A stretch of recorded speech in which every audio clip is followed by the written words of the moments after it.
মানুষ আপনাকে ভালোবাসে, আপনার কাছে প্রিয় হতে চায়, আপনার সঙ্গ লাভে তৃপ্ত হয়। পৃথিবীর এই প্রত্যেকটি সম্পর্কের পেছনেই কোনো না কোনো স্বার্থ রয়েছে।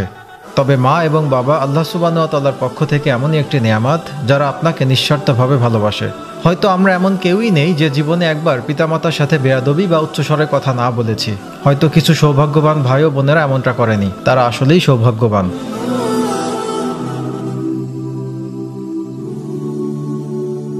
وَقَضَى رَبُّكَ أَلَّا تَعْبُدُوا إِلَّا إِيَّاهُ وَبِالْوَالِدَيْنِ إِحْسَانًا إِمَّا يَبْلُغُنَّ عِندَكَ الْكِبَرَ أَحَدُهُمَا أَوْ كِلَاهُمَا فَلَا تقل لهما أف ولا تنهرهما وقل لهما قولا كريما। সূরা বনী ইসরাঈলের এই আয়াতে আল্লাহ তাআলা বলছেন, তোমার রব ফয়সালা করে দিয়েছেন, তোমরা তার ইবাদত ছাড়া অন্য কারোর ইবাদত করো না এবং পিতামাতার সাথে ভালো ব্যবহার করো। যদি তোমাদের কাছে তাদের কোনো একজন অথবা উভয়ে বৃদ্ধ অবস্থায় থাকে তাহলে তাদেরকে পর্যন্ত বলো না এবং তাদেরকে ধমকের সুরে জবাব দিও না, বরং তাদের সাথে সম্মান ও মর্যাদার সাথে কথা বলো।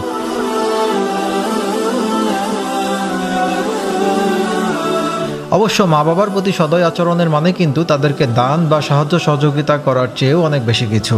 অনেক বাবা মায়ের টাকা পয়সার প্রয়োজন নাও থাকতে পারে, কিন্তু তাদের যত্ন আত্তি করা এবং খোঁজ খবর নেওয়ার প্রয়োজন রয়েছে।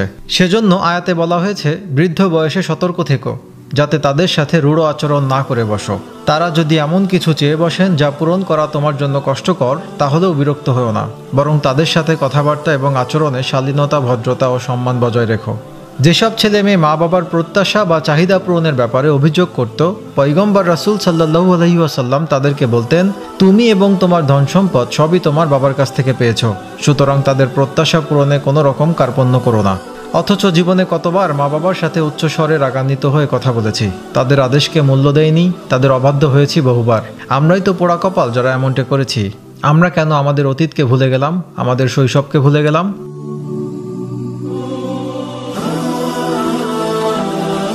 কত রাত মা নির্ঘুম কাটিয়েছেন আমি অসুস্থ ছিলাম বলে।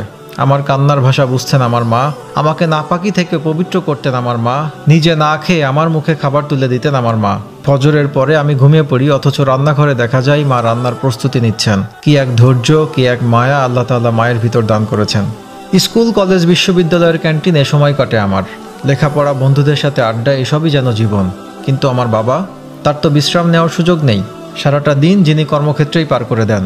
আর এই মা বাবা যখন আমাদের সামান্য কিছু আদেশ করেন, আমরা টকবগে ভাষায় কথা বলি।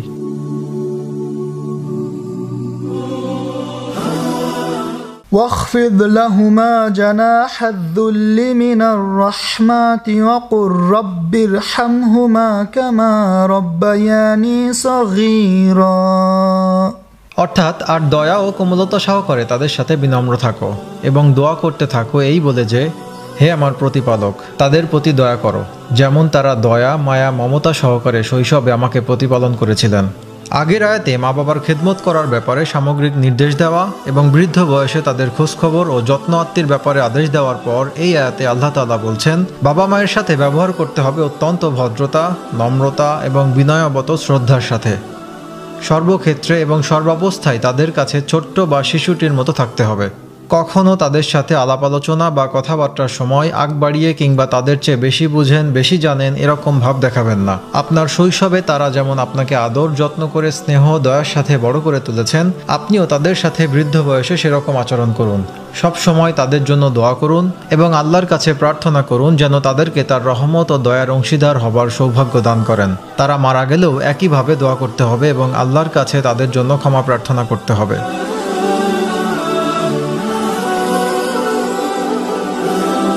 অর্থাৎ এই আয়াতের শিক্ষা হচ্ছে, সন্তানেরা ধন সম্পদ কিংবা মর্যাদায় সমাজের যত উঁচু স্তরেই অধিষ্ঠিত হোক না কেন, মা বাবার প্রতি বিনয়ী হওয়া বাঞ্ছনীয়। এই বিনয় হতে হবে সত্যিকারের, বাহ্যিক কিংবা লোক দেখানো বিনয় নয়। বুঝতে পারছেন কি এক নেয়ামতকে তুচ্ছ তাচ্ছিল্য করছি আমরা কি ভেবেছি সারা জীবন নামাজ পড়ে রোজা রেখে আর অন্যদিকে মা বাবাকে কষ্ট দিয়ে জান্নাতে চলে যাব?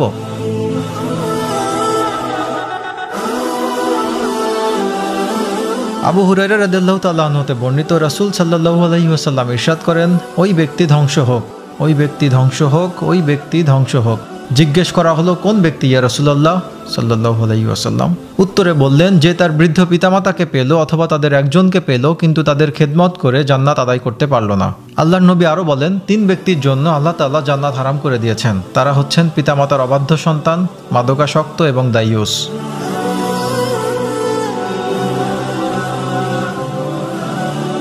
আমরা কি পারবো না ক্ষমা চেয়ে নিতে আমাদের মা বাবার কাছে? আমরা কি পারবো না তাদের আদেশ মান্য করতে? আমরা কি পারবো না বৃদ্ধ মা বাবার সাথে খুনসুটি আর আনন্দের মুহূর্ত কাটাতে? অবশ্যই পারবো। আর আমাদের যাদের পিতামাতা আল্লাহর ডাকে সাড়া দিয়ে চলে গেছেন, আমরা তাদের জন্য সর্বদা দোয়া করব।